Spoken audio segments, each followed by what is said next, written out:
सारे गाँव में बद्दू मुझे सबसे अच्छा आदमी लगता था क्योंकि वह मुझे सुंदर-सुंदर लाख की गोलियाँ बनाकर देता था। मुझे अपने मामा के गाँव जाने का सबसे बड़ा चाव यही था कि जब मैं वहाँ से लौटता तो मेरे पास बहुत सारी गोलियाँ, रंग-बिरंगी गोलियाँ जो किसी भी बच्चे का मन मोह लेती। मन मोहने का मतलब अपनी तरफ खींचना। वैसे तो मेरे मामा के गाँव का होने के कारण मुझे बदलू को बदलू मामा कहना चाहिए था, परंतु मैं उसे बद्दू मामा ना कह कर के बदलू काका कहता था, जैसे कि गांव के सभी बच्चे उसे कहा करते थे। मकान के सामने एक बड़ा सा सहन था जिसमें एक पुराने नीम का वृक्ष लगा था। उसी के नीचे बैठ के बदलू अपना काम किया करता था। बगल में एक भट्टी थी जो कि जलती रहती थी। वह लाख पिघलाया करता था। सामने लकड़ी की एक चौखट पड़ी थी। चौखट मतलब लकड़ी का एक हिस्सा, जिस पर लाख के मुलायम होने पर वह उसे सलाख के सामने पतला करके चूड़ियों का आकार देता। 5 में 4 विभिन्न प्रकार की बेलन की आकार की मुंगेरियां रखी रहती थी, जो आगे से कुछ पतली और पीछे से मोटी हुआ करती थी। मुंगेरियों का मतलब होता है एक ऐसा सांचा जिसमें हम लाख की चूड़ियाँ बनाते हैं। लाख की चूड़ी का आकार देकर वह उन मुंगेरियों पर चढ़ाकर गोल और चिकना बनाता था और एक-एक कर पूरे हाथ की चूड़ियाँ बन चुकने के पश्चात उन्हें रंग करता था। पश्चात मतलब बाद में। बदलू का यह कार्य सादा ही एक मच्छिए पर बैठ के किया जाता था जो बहुत ही पुरानी थी। बगल में उसका हुक्का रखा रहता था जिससे वह बीच-बीच में पीता रहता था। गाँव में दोपहर का समय अधिकतर बदलू के पास ही बीतता। वहाँ मुझे लाला कहा करता था और मेरे पहुँचते ही मेरे लिए तुरंत एक मच्छिया मंगा देता। मैं घंटों बैठे इस प्रकार चूड़ियाँ बनाते देखता रहता। लगभग रोज ही वह 4-6 चूड़ियाँ बनाता। पूरा जोड़ा बना लेने पर वह उसे बेलन पर चढ़ाकर कुछ क्षण चुपचाप देखता रहता, मानो वह बेलन ना होकर किसी नववधू की कलाई हो। नववधू की कलाई का मतलब दुल्हन की कलाई हो जो नई-नई शादी करके आई हो। बदलू मनिहार था।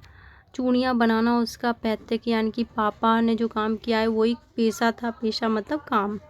और वास्तव में वो बहुत ही सुंदर चूड़ियाँ बनाता था। उसकी बनाई हुई चूड़ियों की खपत भी बहुत थी। उस गांव में तो सभी स्त्रियां उसकी बनाई हुई चूड़ियाँ पहनती थीं। आसपास के गांव के लोग भी उससे चूड़ियाँ ले जाते थे, परंतु वह कभी भी चूड़ियों को पैसे से ना बेचता। उसका अभी तक वस्तु विनिमय का तरीका ही था। वस्तु विनिमय का मतलब होता है एक चूड़ी दे करके दूसरा सामान, जैसे वो चूड़ी दे रहा था किसी को तो उससे कोई और सामान ले रहा था और लोग अनाज के बदले उससे चूड़ियाँ ले जाते हैं। बदलू का स्वभाव बहुत सीधा था। कभी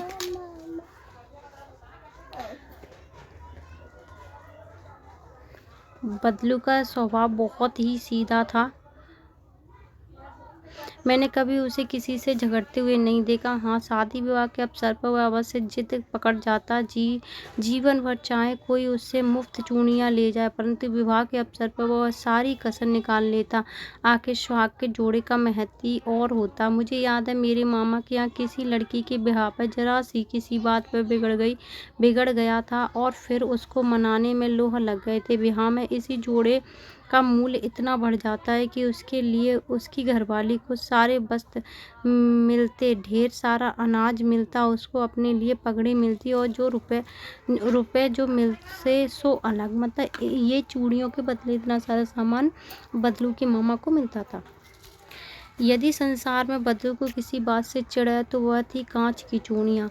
यदि किसी भी स्त्री के हाथ में उसे कांच की चूड़ियाँ दिखाई जाती तो वह अंदर ही अंदर कुढ़ता और कभी कभी तो 2-4 बातें भी सुना देता। मुझसे तो वह घंटों बातें किया करता था, कभी मेरी पढ़ाई के बारे में, कभी मेरे घर के बारे में और कभी यूं ही शहर के जीवन के बारे में। उससे कहता कि शहर में सब लोग कांच की चूड़ियाँ पहनते हैं तो वह उत्तर देता, शहर की बात और है लाला, वहाँ तो सभी कुछ होता है।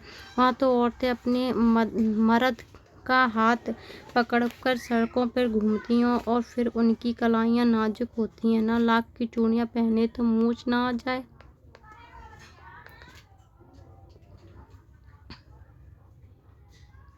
कभी कभी बदलू मेरी अच्छी खासी खातिर भी करता। जिन दिनों उनकी गाय के दूध होता वह सादा मेरे लिए मलाई बचा हमेशा मेरे लिए मलाई बचा कर रखता और आम फसल में तो आम की फसल में तो मैं रोज़ ही उसके यहाँ से 2-4 आम खा जाता, परंतु इन सब बातों के अलावा जिस कारण वह मुझे अच्छा लगता वह था लगभग रोज़ ही वह मेरे लिए 1-2 गोली बनाता। मैं बहुधा हर गर्मी की छुट्टी में अपने मामा के यहाँ चला जाता और 1 आधा महीने वहाँ रहकर स्कूल खुलने समय वापस आ जाता, परंतु 2-3 बार ही मैं अपने मामा के यहाँ गया हूँगा। तभी मेरे पिता की एक दूर के शहर में बदली हो गई, यानी कि ट्रांसफ़र हो गया। एक लंबी अवधि तक समय तक मैं अपने मामा के गाँव ना जा सका। तब लगभग 8-10 साल के बाद जब मैं वहाँ गया तो इतना बड़ा हो चुका था कि लाख की गोलियों में मेरी रुचि नहीं रही, यानी कि मेरा इंटरेस्ट ख़त्म हो गया था। अतः गाँव में होते हुए भी कई दिनों तक मुझे बदलू का ध्यान न आया। इस बीच मैंने देखा कि गांव में लगभग सभी स्त्रियां कांच की चूड़ियां पहनती हैं। बिरले ही हाथों में मैंने लाख की चूड़ियां देखी होंगी, यानी कि कुछ ही हाथों में लाख की चूड़ियां देखी होंगी। तब एक दिन साहस मुझे बदलू का ध्यान आया। बात यह हुई कि बरसात में मेरे मामा की छोटी लड़की आंगन में फिसलकर गिर पड़ी और उसके हाथ की कांच की चूड़ियां टूटकर उसकी कलाई में घुस गई और उससे खून बहने लगा। मेरे मामा उस समय घर पे ना थे, मुझे ही उनकी मरम्मत पट्टी करनी पड़ी। तभी साहस मुझे बदलू का ध्यान आया और मैंने सोचा कि उससे मिला जाऊं। अतः शाम में घूमते घूमते उसके घर चला गया। बदलू वहीं चबूतरे पे नीम के पेड़ के नीचे एक खाट पर लेटा था। नमस्ते बदलू काका, मैंने कहा। नमस्ते भाई, उसने मेरी नमस्ते का उत्तर दिया और उठकर खाट पर बैठ गया, परंतु उसने मुझे पहचाना नहीं और देरी तक मेरी ओर निहारता रहा। मैं हूँ जनदर काका, आपके पास से गोलियां बनाकर ले जाता था। मैंने अपना परिचय दिया। बदलू फिर चुप रहा, मानो वह अपनी स्मृति पलट पर अतीत के चित्र उतार रहा हो, और वह एकदम बोल पड़ा, आओ आओ लाला, बैठो, बहुत दिन बाद गांव आए हो। हाँ, इधर आना नहीं हो सका काका, मैंने चारपाई पर बैठते हुए उत्तर दिया। फिर शांति रही। मैंने इधर उधर दृष्टि दौड़ाई, आंखें दौड़ाई तो ना तो मुझे उसका मचिया ही नजर आया, ना भट्टी। आजकल काम नहीं करते काका, मैंने पूछा। नहीं लाला, काम तो कई साल से बंद है। मेरी बनाई हुई चूड़ियां कोई पूछे तब तो गांव में कांच का प्रचार है। वह कुछ देर चुप रहा, फिर बोला, मशीनी युग है ना लाला, आजकल सब मशीन से बनता है। खेत भी मशीनों से जोते जाते हैं। फिर से सुंदरता कांच की चूड़ियों में होती है, लाकी में कहाँ संभव है। लेकिन कांच बड़ा खतरनाक है, बड़ी जल्दी टूट जाता है। मैंने कहा, नाजुक तो फिर भी होता है ना लाला। कहते कहते उसे खांसी आ गई और वह देर तक खांसता रहा। मुझे लगता है उसे दमा है। अवस्था के साथ साथ उसका शरीर ढीला हो चुका था। उसके हाथों और माथे पर नसें उभर आई थी। जाने कैसे उसने मेरी शंका भांप ली और बोला, दमा नहीं है, मुझे पसली खांसी है। यही 2 महीने से आ रही है। 10-15 दिन में ठीक हो जाएगी।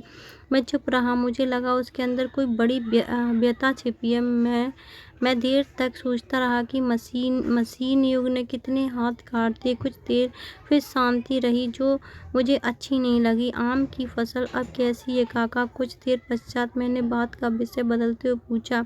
अच्छी है लाला, बहुत अच्छी है, उसने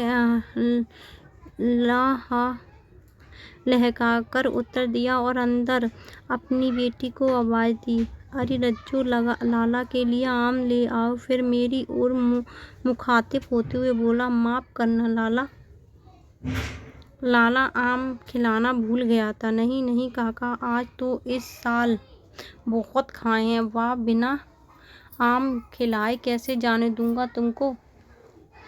मैं चुप हो गया। मुझे वे दिन याद हो आए जब वह मेरे लिए मलाई बचाकर रखता। कैट है?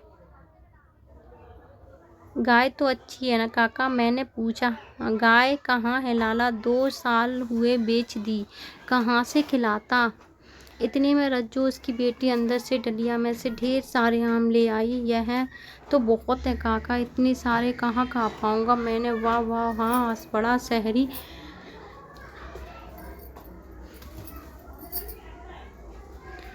मैं तुम्हारी उम्र का था तो इसके चौगुने आम एक वक्त में खा जाता। आप लोगों की बात और है। मैंने उत्तर दिया, अच्छा बेटी, लाला को 2-4 आम छाँट कर 2 सिंदूरी वाले देना। देखो लाला कैसे हैं, इसी साल यह पेड़ तैयार हुआ है। रज्जू ने 4-5 आम अंजुली में लेकर मेरी ओर बढ़ाए।